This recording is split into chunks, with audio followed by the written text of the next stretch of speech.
Hola, bienvenidos a nuestro canal con Penny. Hola. Y yo soy Mary y hoy os traigo este libro,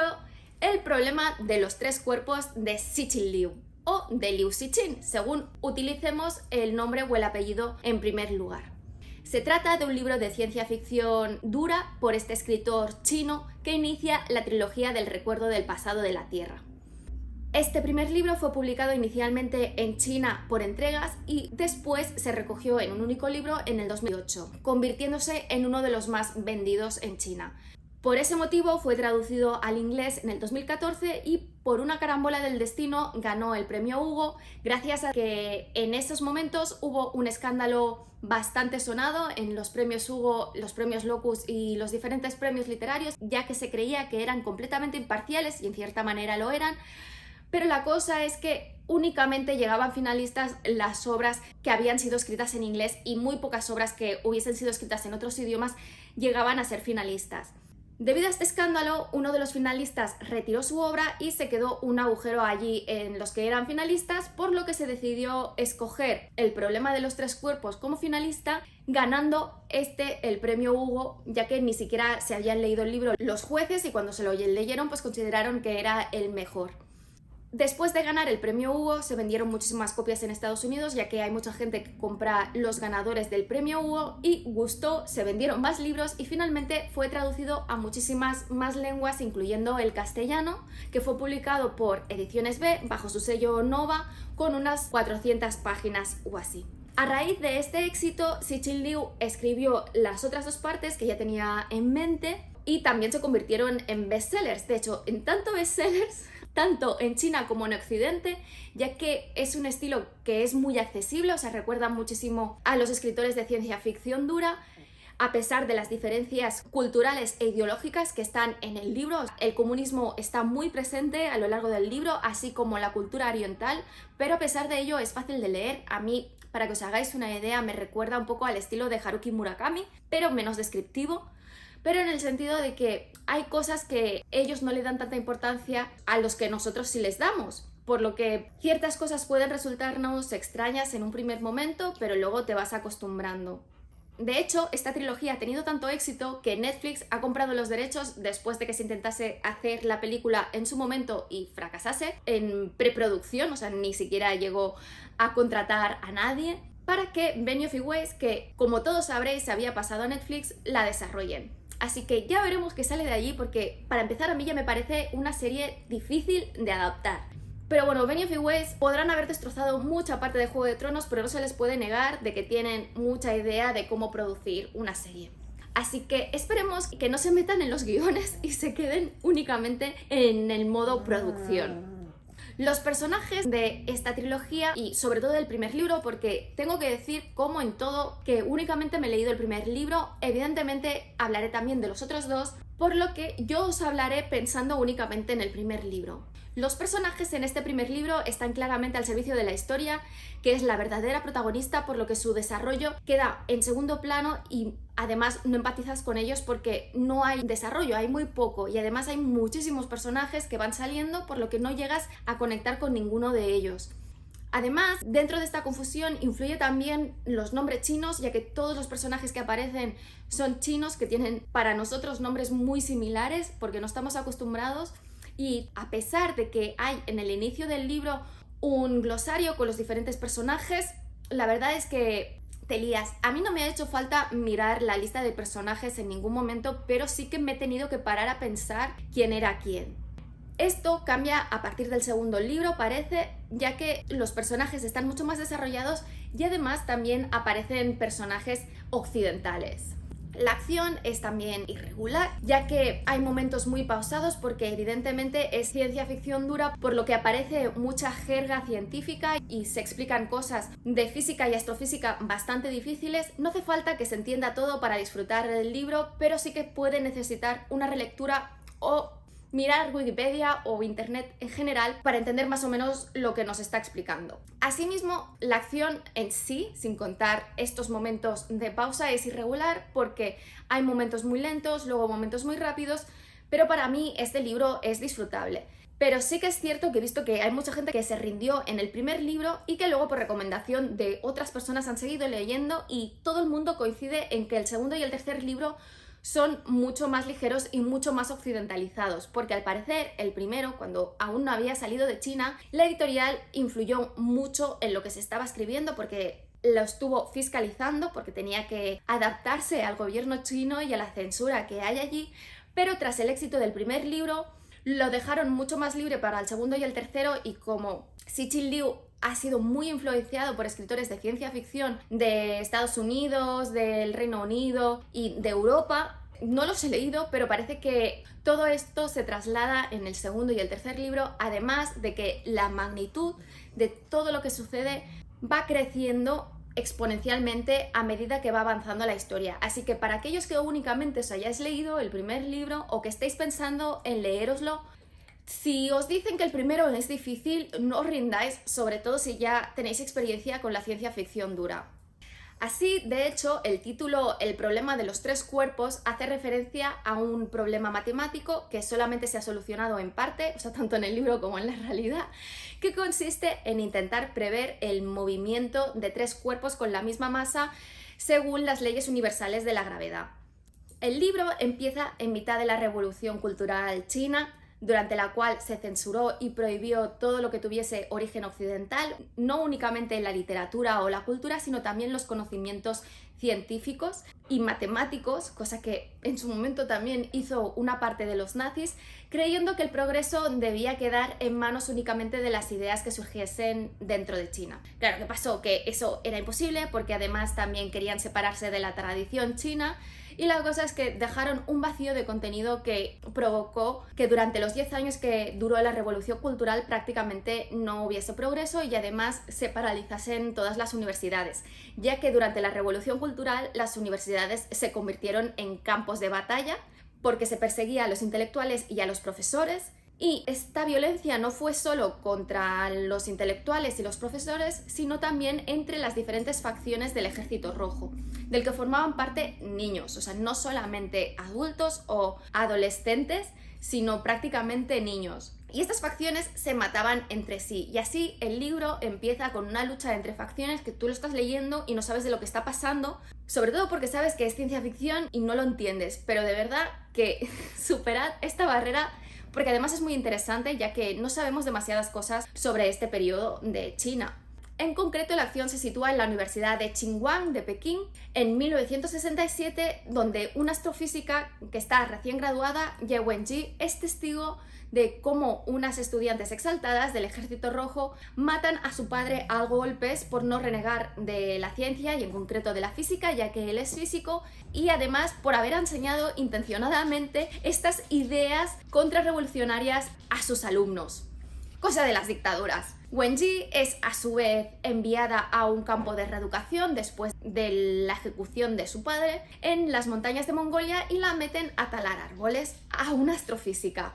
Después de 2 años de estar allí y teniendo un comportamiento modélico, ya que sabe que está especialmente bajo supervisión, conoce a un periodista que está haciendo un reportaje de los campos de reeducación y lo bien que se vive allí,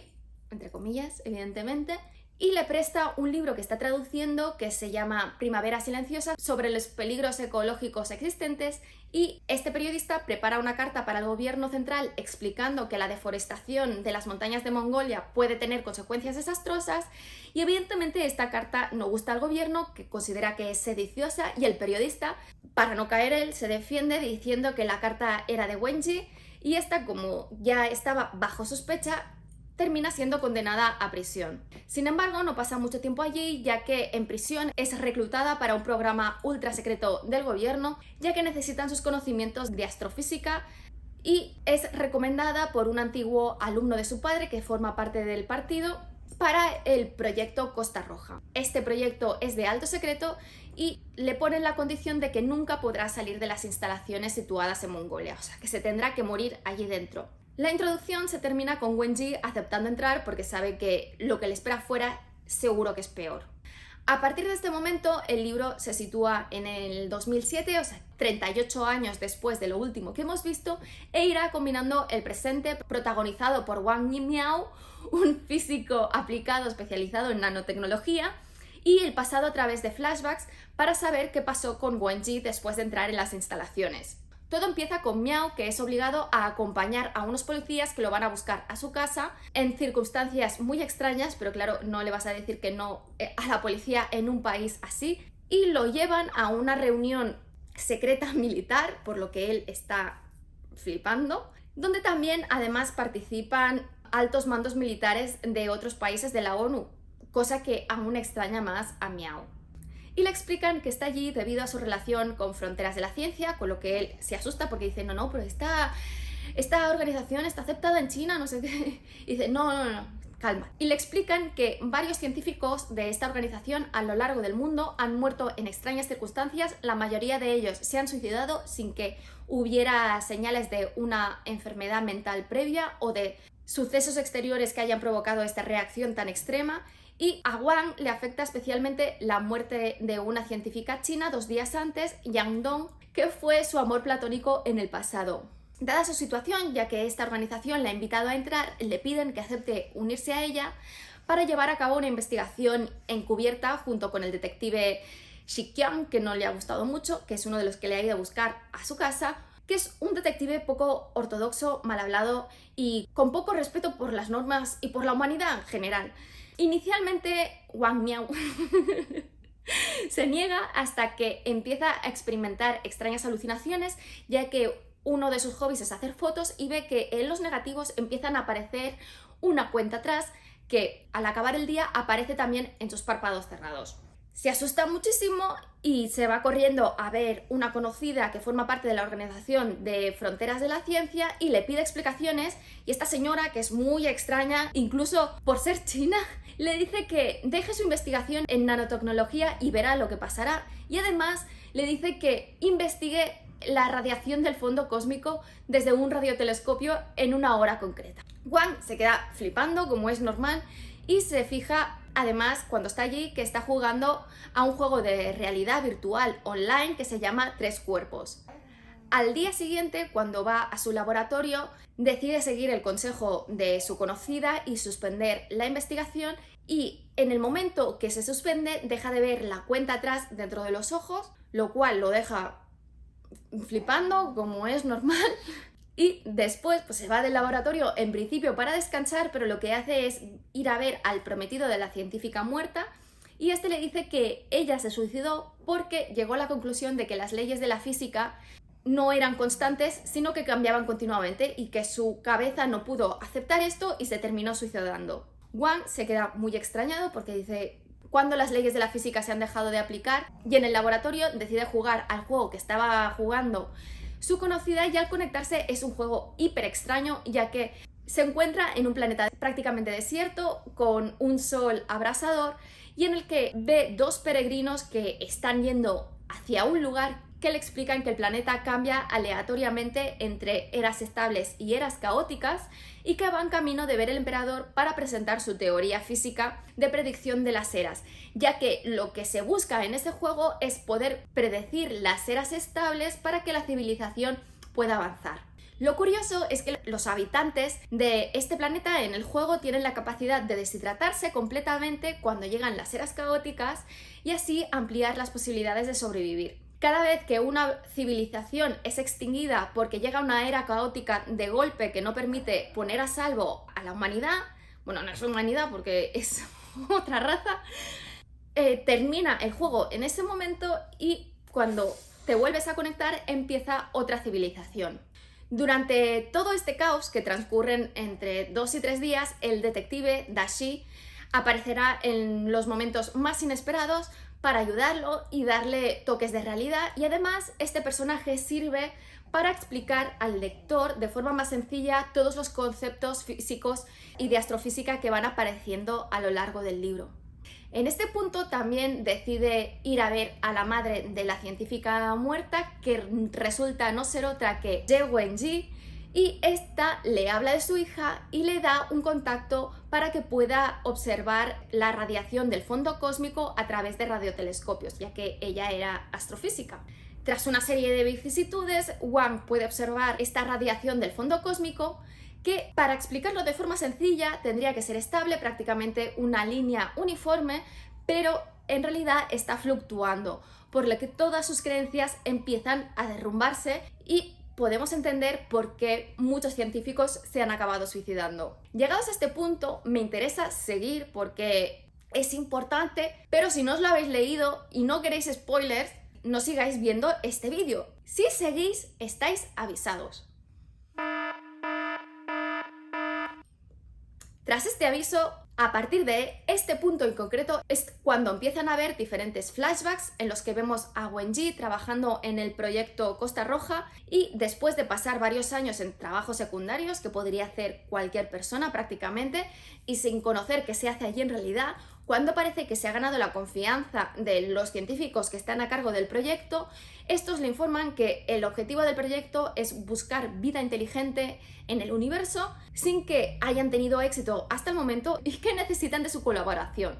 Wenji descubre que utilizando el Sol como amplificador de las ondas de radio, puede enviar el mensaje que el gobierno chino ha preparado con mucha más fuerza en el universo, por lo que llegará mucho más lejos y mucho más claro. Para hacer esto se saltan las normas de todo y 8 años después recibe un mensaje en respuesta en el lenguaje encriptado que habían creado los científicos chinos, en el que se le dice que ese mensaje ha sido recibido pero que ha tenido suerte porque lo ha cogido ese ser, y le pide que no conteste porque si lo hace su planeta podrá identificar el origen exacto de la señal y la civilización de Trisolaris invadirá la Tierra. Wenji, deprimida y amargada con la sociedad, hace algo que nos puede parecer del todo incomprensible, pero la realidad es que más de una persona lo haría, y contesta pidiéndoles que vengan y solucionen los problemas de la humanidad. Después de esto, elimina todo rastro de esta conversación. La cuestión aquí está en que, ¿por qué contesta? ¿Para aniquilar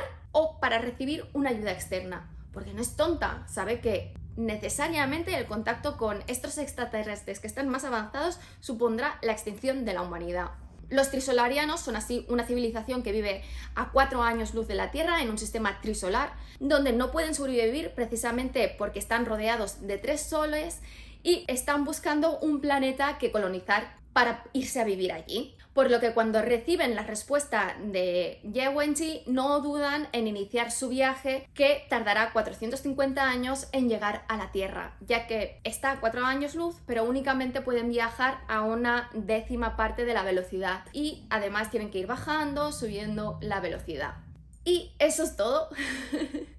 Si estáis interesados en seguir profundizando en esto, no os podéis perder el próximo vídeo que colgaré, seguramente este domingo, en el que hablamos con Arturo de Dialéctica sobre todo el libro, full spoilers, o sea que si vais, que no os importen los spoilers y si no que hayáis leído este primer libro. Será únicamente del primer libro porque ninguno de los dos nos habremos leído los siguientes. Y eso es todo, espero que os haya gustado. Si es así, dadle al like, si no, dadle a un like, dejad comentarios, que ya sabéis que siempre los contesto. Si os estáis interesados, compraos el libro en el link promocionado que os dejo en la descripción y en el mensaje fijado. Si no estáis suscritos, suscribíos, y lo estéis o no lo estéis, dadle a la campanilla para que YouTube os avise de cuando cuelgo nuevos vídeos, ya que si no, no lo va a hacer. Nos vemos en el siguiente vídeo.